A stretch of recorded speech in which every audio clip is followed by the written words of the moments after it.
Hey, welcome back everybody. So today I wanted to show you how you can change up some old dingy t-shirts if you have. So this one I already cropped and cut, and I'm just going to take half bleach and half water and I put it into a spray bottle and some rubber bands, and then from there I'm just going to twist them up in a design, and it's just real simple and easy from that. So I just started in the center and then worked my way out. You can do it however you want, but the parts that you kind of rubber band off, they will stay the same colors, but make sure you rubber band them real tight so that the bleach doesn't leak through. So I spray the bleach and you can see it starts to immediately change color. You leave it till it gets around the color that you want, but you don't want to leave it too long because you don't want the bleach to eat through. And then you would rinse it. I'm doing it here in a bowl just to show you, but you're going to want to run it through cold water until it runs clear. And then once it runs clear, then you'll wring it out real good, and then you can take the rubber bands off. I'm taking the rubber bands off while it's still wet so that I can hang it up to dry. And then that's basically it for that part. And I do love how the tie-dye pattern came out. So this is what they call reverse tie-dyeing. So you can tie-dye with color, or you can do it with bleach and take color out of something. So you would do this with dark things. So this is it for the first one. And then I tied it in the front to make it a super cute crop top. But that's it for the first one. So you can tie-dye your old t-shirts if you think they need a new life to them.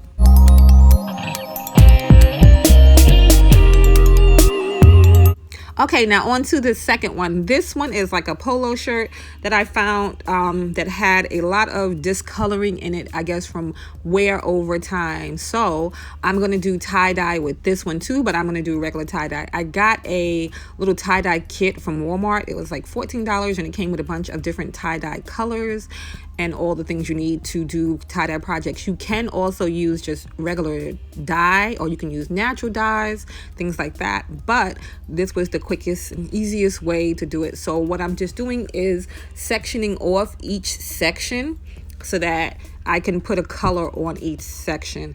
I went a little crazy with it. I didn't do it the way that you were supposed to do it, but with tie-dye you can do it your own way. So first I picked out the colors that I want, and like I said, the tie-dye kit is real simple because all you have to do is add water once you pick the colors that you want. So I picked the 4 colors that I want for the 4 sections that I did make, and I added water, and I'm just shaking them up till all the powder is dissolved in them. And then I'm going to get a bowl to put it in so that the dye doesn't get all over everywhere.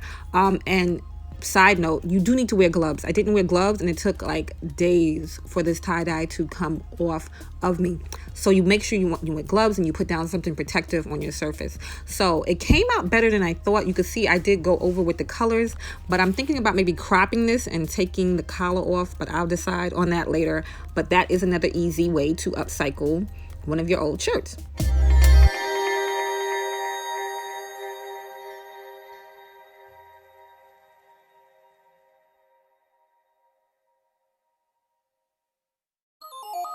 Okay, now on to the last one. And this is another shirt that I found that was a little off colored, but I thought I could make it into something cute. So what you're going to do is I'm cutting below the armpits because that's what the discoloration was.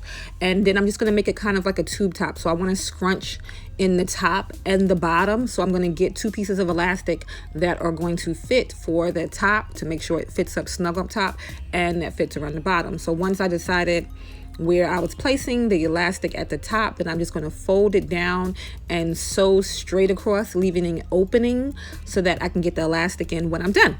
So once I sewed across that part and I have the little opening, I'm just going to attach a safety pin to the elastic and feed it through. And you want to make sure that when you're folding it down that your fold is big enough for you to slide the elastic through easily without it bunching up or anything like that. So you want to make sure it's the right size for that.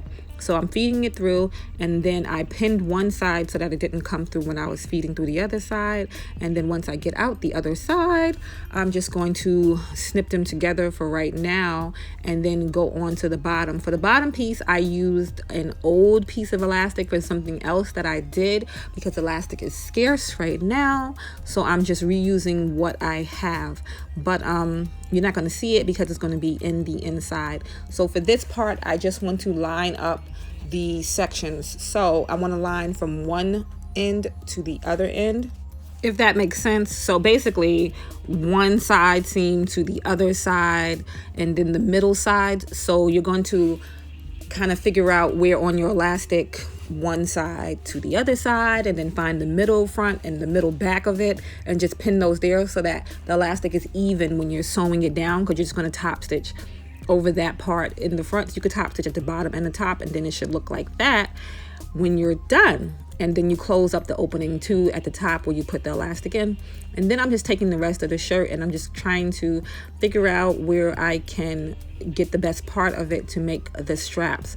So you can play around with it here. You can leave it just like this, or you can add the straps if you want. I didn't know if I wanted to make it like a halter top or if I wanted to do shoulder straps. I ended up doing shoulder straps that I can tie. So like I said, I just found the best parts of the top of the shirt and just made 4 pieces that were the same size so that I can have one strap in the front, one strap in the back on each side. So that was a total of 4.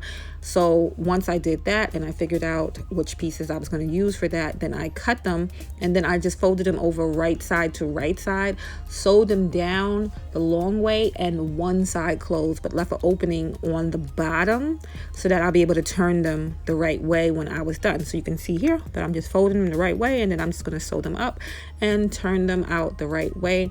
So then your bottom is open. You can then go back and close that up once you turn them the right way before you attach it, but it's going to be in the inside of the shirt so you won't really see it. And then you just decide where you're going to put the straps, and you're going to pin them one on each side of the front and one on each side of the back, matching up so that they'll be your little shoulder straps, and you can tie them. And that is it for that one. So I hope this inspired you for some ways to upcycle some old t-shirts or old things that you might have in your closet, and to give them new life and make them something cute again. Don't forget to press the like button and subscribe, and I will see you in the next video. Bye.